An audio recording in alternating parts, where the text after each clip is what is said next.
कामेनादेनोदितं पुरा सर्वरक्षाकरं पुण्यं सर्वोपद्रवनाशनं स्वाहा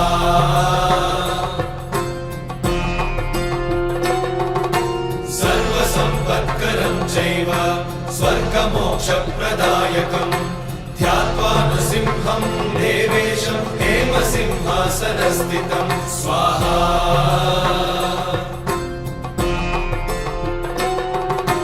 विवृत्तास्यं त्रिनयनं शरदिन्दुसमप्रभं लक्ष्म्यालिङ्गितवामाङ्गं विभूतिविरूपाश्रितं स्वाहा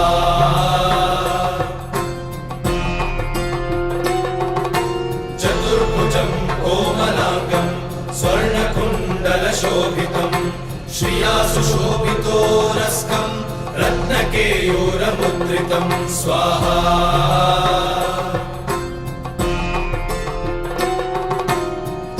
काञ्चनसङ्काशं पीतनिर्मलवाससं इन्द्रादिसुरमौलिष्टस्फुरन्माणिक्यदीप्तिभिः स्वाहा